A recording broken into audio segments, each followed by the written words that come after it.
Hey, what's up, everybody? It's Charleston, and welcome you guys to another episode of the Dreamerspro Show, where we cover everything from sports, hot topics, classic debates, entertainment, and we give you guys a fresh perspective on things and how we see them. And today we have an interesting episode for you guys, so you definitely want to stick around for this one. So let's get into it. So, for those of you who have been following this channel over the last year or two, it's no secret that I've never been a big fan of Anthony Davis, right? This may be a surprise to some newer viewers, but I've never been a fan of Anthony Davis. And when the Lakers first acquired him, I have my question marks about the guy. I never thought, as somebody that followed Kobe Bryant for pretty much the entirety of his career, I never thought he was a caliber of player that could lead the Lakers franchise into the future. Because in order to lead the Lakers, it's more about than just being a great player and putting up great stats.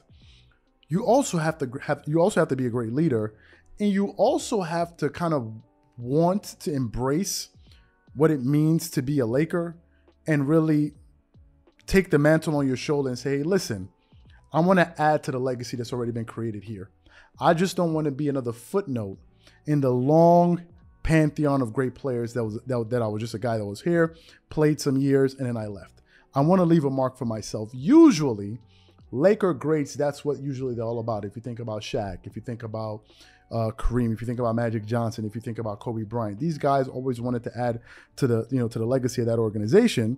And I feel like a lot of people spent too much time looking at the stats and skills of Anthony Davis, and they didn't spend enough time looking at the intangibles.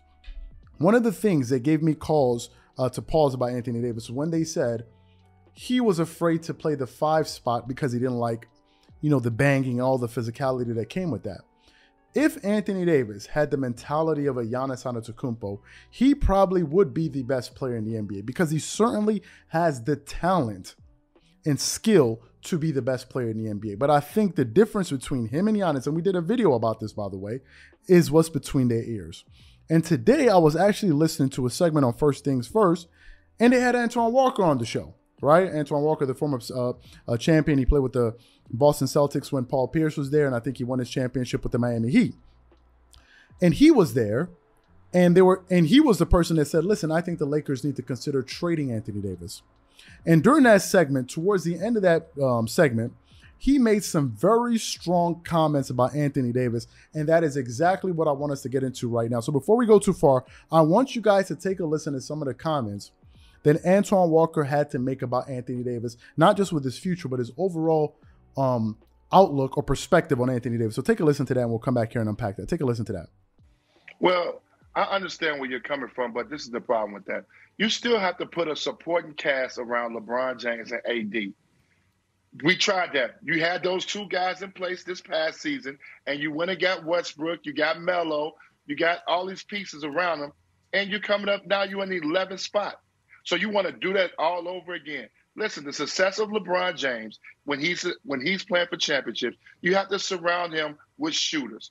Can you get 3 outstanding three-point shooters around him that can only just shoot but also play defense?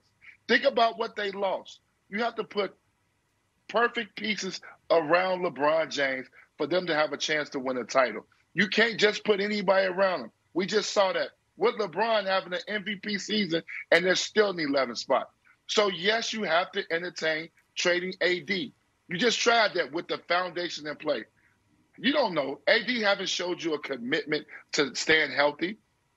I don't hear him talking about, right, I can't wait to get back on the court. And I love AD. He's from Chicago. I root for him more than anybody. But his lack of not wanting to be on the court bothers me. Everybody else rushes to get back on the court.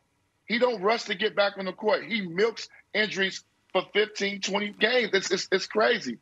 We need to get back on the court. And I'm not saying he's not hurt legitimately, but superstars want to get back on the court to make things happen. He never in the media saying, hey, I'm trying to get there. I'm trying to get back.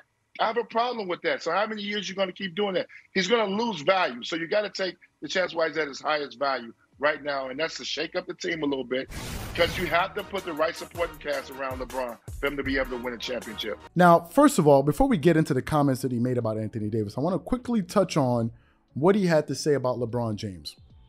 As far as, in order for LeBron, or the formula for success for LeBron James is that he needs to be surrounded with shooters. Now, anyone who has paid close attention to LeBron James over the last 15 years, you will realize that LeBron is usually at his best when, number one, he is playing with veteran players. LeBron James likes to play with experienced players, guys that know exactly what the heck they're doing. That's number one.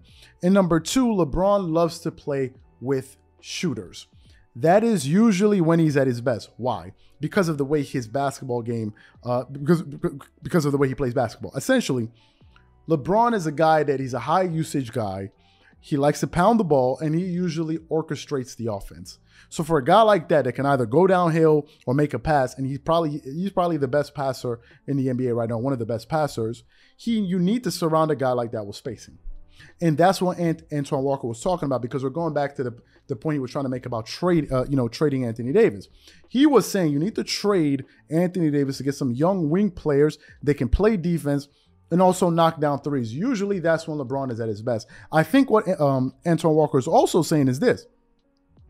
I think he doesn't believe that the LeBron James 1-2 punch of him and Anthony Davis can be successful any longer, which brings us now to the comments that he made about Anthony Davis. Antoine Walker said what I think most people are afraid or unwilling to say. He is basically saying that he doesn't see that fire in the belly of Anthony Davis. He doesn't think that Anthony Davis is that guy. And he said that he doesn't even look like as if he is desperate to get back. Let me tell you where I really knew that Anthony Davis wasn't the guy for the Lakers. I knew Anthony Davis wasn't the right guy for the Los Angeles Lakers when I saw just how desperate he was to play with LeBron James. He was a little bit too eager. Usually, what happens is leaders generally attract people to them. They're good at recruiting. Whereas Anthony Davis, he couldn't wait to get under the wings of LeBron James. And this is what happened. When AD got to LeBron, something interesting happened. He got a taste of real success because remember, LeBron was already a 3-time NBA champion, 4-time regular season MVP, 3-time finals MVP, multiple-time all-star player, multiple all-NBA, all-first team, all of these different, led the league. So LeBron James was already going into the Hall of Fame before he even met Anthony Davis. When he started playing with LeBron, you could see that Anthony Davis's demeanor changed. He would be walking into press conferences and he would be acting and looking like as if he was LeBron James. He would have this kind of air about him, like as if, yeah, I'm on LeBron's level, when in reality, you're not. No one would want to hear what you had to say if you were not sitting next to LeBron James. That is the pure reality. How do we know this? When he was with the New Orleans Pelicans, who was checking for Anthony Davis? Who was? We already saw what he could accomplish as the leader of a team. We already knew what Anthony Davis was all about. He really catapulted himself into the national spotlight when he started playing with LeBron James. To me, he came off as a follower instead of